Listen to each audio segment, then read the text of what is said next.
नमस्कार and welcome to Bharat affairs. आज के टाइम में इलीगल बांग्लादेशी की जो समस्या है किसी एक राज्य तक सीमित नहीं है, बल्कि ये पूरी पैन इंडिया के लिए समस्या बना हुआ है। और रिसेंटली आसाम गवर्नमेंट की तरफ से 1950 का एक कानून इसे इम्प्लीमेंट किया गया है। कहा यह भी जा रहा है कि इस कानून का यूज करके आसाम गवर्नमेंट की तरफ से रिसेंटली 5 डिक्लेयर्ड फॉरेनर्स को आसाम छोड़ने के यहाँ पर अल्टीमेटम दिया गया है। कहा यह भी जा रहा है कि इन 5 लोगों को ये कहा गया है कि आपके पास में 24 आवर्स है और इस 24 आवर्स में आप आसाम को छोड़ सकते हैं। इतना ही नहीं, यहाँ पर 1950 का जो एक्सपल्सन लॉ है जिसको लेकर हम लोग आगे तो बात करने वाले, लेकिन इस कानून को यहाँ पर यूज करते हुए आसाम गवर्नमेंट ने यह कहा है कि जिन 5 लोगों को यहाँ पर अल्टीमेटम दिया गया है इन्हें यहाँ पर प्रॉपर रूट बताया गया है कि किस रूट के जरिए आपको आसाम छोड़ के जाना है। और सोशल मीडिया में कुछ विजुअल्स आज के टाइम में वायरल हो रहे हैं जहां पर यह कहा जा रहा है कि काफी ऐसे बांग्लादेशीज हैं जो वाया सिलिगुड़ी कॉरिडोर से नेपाल में एंट्री करने की कोशिश कर रहे हैं। आप ये छोटी सी क्लिप देख सकते हैं।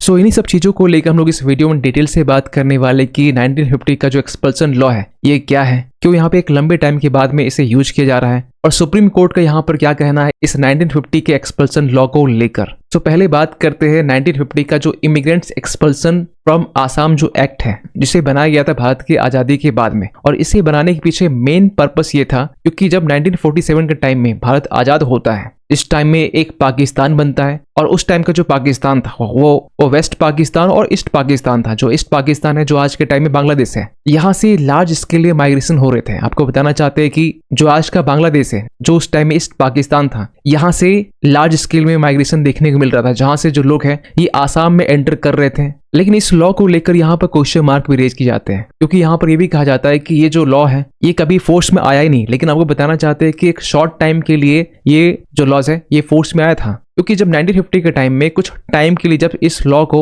इस कानून को इम्प्लीमेंट किया गया था उसमें जो ईस्ट पाकिस्तान से बिलोंग करते थे उन्हें तो भेजा ही जा रहा था। लेकिन यहाँ पर ऐसे भी आरोप लगते हैं कि कुछ बंगाली मुस्लिम्स को भी यहाँ पर आसाम छोड़ने को लेकर नोटिस जारी किया गया था। और इसी चीज को लेकर उस टाइम के जो प्रधानमंत्री जवाहरलाल नेहरू जी ने आसाम की चीफ मिनिस्टर गोपीनाथ बोरदोलोई इन्हें ऑर्डर देते हैं कि ये जो एक्शंस है इसे इमीडिएटली यहाँ पर रोक दिया जाए। और आपको पता होना चाहिए कि उसी टाइम में नेहरू जी और पाकिस्तान की लियाकत अली खान के बीच में एक पैक्ट साइन होता है, नेहरू लियाकत पैक्ट, जिसमें एक प्रोविजन ये भी था जो माइनॉरिटीज एक दूसरे के कंट्रीज में है उनके ऊपर में ये जो एक्सपल्सन लॉ है इसे यूज ना किया जाए। और इसके बाद में ये जो एक्सपल्सन लॉ है इसे रोक दिया जाता है। आप समझिए कि 1950 से लेकर अब तक ये कानून ठंडे बस्ते में था, लेकिन फाइनली 2025 के टाइम में इस कानून को पहली बार यूज किया जा रहा है आसाम गवर्नमेंट की तरफ से। और रिसेंटली यहाँ पर हुआ यह कि आसाम गवर्नमेंट ने 1950 एक्ट को यहाँ पर रिवाइव करते हुए जो इलीगल इमिग्रेंट्स हैं इन्हें तत्काल प्रभाव से आसाम से जाने के लिए कहा जा रहा है। और इसी को लेकर सितंबर 2025 के टाइम में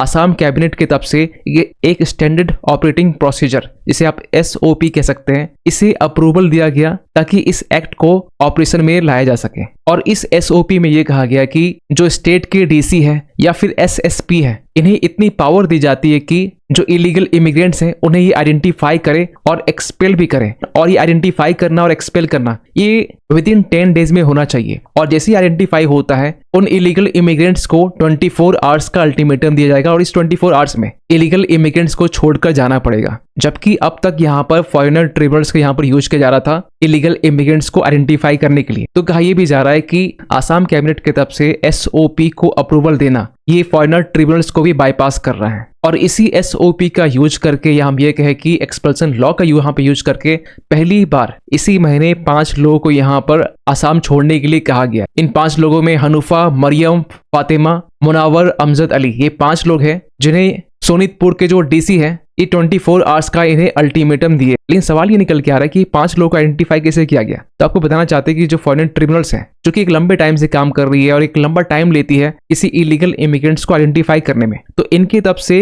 5 लोगों को कंफर्म किया गया कि ये 5 लोग जो हैं ये इलीगल बांग्लादेशी है। और इसके बिहाफ में जो DC है वो यहाँ पर ऑर्डर जारी कर कहा यह भी जा रहा है कि आसाम के SOP में ये भी लिखा गया है कि जो इलीगल इमिग्रेंट्स हैं कैसे यहाँ पर आसाम छोड़ के जाना है, किस रूट से होके जाना है, ये भी भी यहाँ पर मेंशन किया गया है। फॉर एग्जांपल कि धोबरी से, श्रीभूमि से या साउथ सलमारा जो है, यहाँ से इलीगल बांग्लादेशी जा सकते हैं। इवन कि डीसी की तरफ से ये भी वार्न किया गया कि अगर इस एक्सपल्सन ऑर्डर को कंप्लाई नहीं किया जाता है तो ऐसे केस में फोर्सफुली आसाम से जाने के लिए कहा जाएगा। इवन कि ये भी कहा जा रहा है कि इसमें 3 साल की जेल की प्रोविजन भी है। अगर ब्रीफली समझा जाए कि जो फॉरेन ट्रिब्यूनल है जो अब तक यूज किया जा रहा है और जो SOP है 1950 एक्ट का, दोनों में बेसिकली डिफरेंस ये है कि जो फॉरेन ट्रिब्यूनल है ये एक लंबा टाइम लेता है, इसमें एविडेंस काफी प्रेजेंट करने पड़ते हैं, लेकिन इसमें डायरेक्ट रिमूवल होता है। अगर कोई भी फॉरेनर्स इलीगल डिक्लेयर किया गया है FT की तरफ से तो बस उसे रिमूव करना होता है। इतना ही नहीं, फॉरेनर ट्रिब्यूनल्स में लीगल हियरिंग्स होती है, नोटिसेस अपील की जाती है, लेकिन ये आसाम का जो SOP है यहाँ पर फास्ट ट्रैक तरीके से इलीगल इमिग्रेंट्स के ऊपर में एक्शन लिया जा रहा है। जहां फॉरेन ट्रिब्यूनल में महीनों और सालों लगते हैं, यहाँ पर 24 आवर्स में यहाँ पर एक्शन ली जाती है। इतना ही नहीं, फॉरेन ट्रिब्यूनल्स के जरिए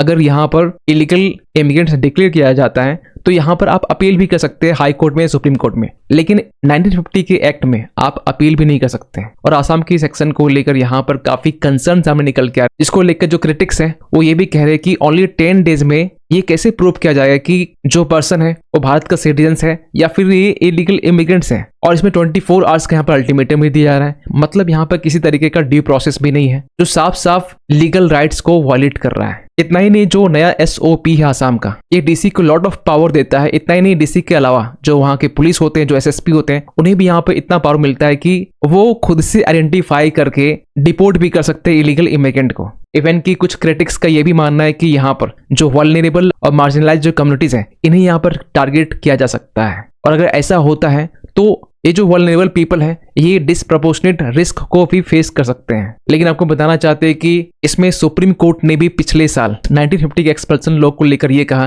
कि ये जो लॉ है आज भी एग्जिस्ट करता है, और एक्नोलेज करते हुए यहाँ पर ये कहा कि ये जो लॉ है ये ओनली सेंट्रल गवर्नमेंट को ही नहीं, यहाँ पर स्टेट लेवल जो ऑफिसर्स होते हैं यानी कि जो DC है उन्हें भी इतनी पावर मिलती है कि ये आइडेंटिफाई करके लोगों को एक्सपेल कर सकते हैं जो इलीगल इमिग्रेंट हैं। खैर, आज के टाइम में इलीगल जो बांग्लादेशी है ये ओनली एक स्टेट पर सीमित नहीं है। आप देख पाएंगे सेवरल स्टेट्स में इलीगल बांग्लादेशी जो इमिग्रेंट्स हैं इन्हें क्रैक डाउन करने के लिए यहाँ पर एक्शन लिया जा रहा है। इसी साल मई की हम बात करें तो महाराष्ट्र में 18 लाख राशन कार्ड्स को कैंसिल किया गया। और रिसेंटली SIR को लेकर जिस तरीके से यहाँ पर वेस्ट बंगाल में अपडेट निकल के आ रहे हैं, जिसको लेकर जो इलीगल बांग्लादेशी है हकीमपुर चेक पोस्ट में इकट्ठा हुए हैं। इतना ही नहीं, हजारों की संख्या में जो इलीगल बांग्लादेशी है वो वेस्ट बंगाल को छोड़कर जा रहे हैं। इतना ही नहीं, वेस्ट बंगाल के अलावा भी रिसेंटली आपने सुना होगा देहरादून में भी इलीगल बांग्लादेशी को पकड़ा गया है, जो अपने नाम को चेंज करके आधार कार्ड के साथ में, पैन कार्ड के साथ में, इवन वोटर ID कार्ड के साथ में भी ये लंबे टाइम से इंडिया में रह रहा था। और ये इसलिए भी कंसर्निंग है क्योंकि रिसेंटली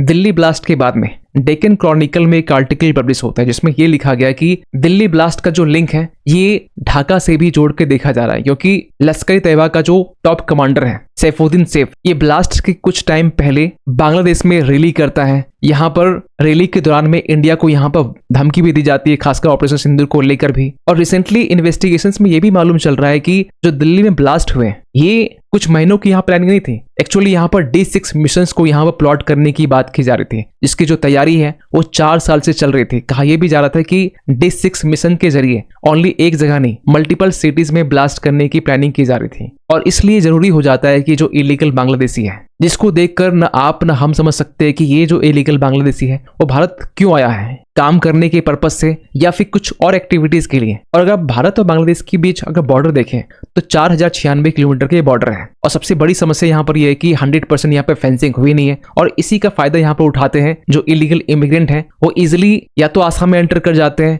या फिर वेस्ट बंगाल में इजिली एंटर कर जाते हैं, और वहां की जो गवर्नमेंट है वेस्ट बंगाल की, ये भी इलीगल इमिग्रेंट को एज ए सेफ हेवन की तरह यहाँ पर रखते हैं ताकि इनका जो वोट बैंक है वो चलता रहे। तो यहाँ पर आसाम गवर्नमेंट की तरफ से 1950 के कानून को यहाँ पर इम्प्लीमेंट करना, उसमें SOP लाकर जो एक्शन ली जा रही है, क्या ये जो एक्शन है आसाम के साथ साथ और भी स्टेट्स में से इम्प्लीमेंट करना चाहिए? सो आप क्या सोचते हैं पूरी अपडेट को लेकर? कमेंट कीजिएगा। मिलते किसी अगले वीडियो में, तब तक के लिए थैंक यू सो मच।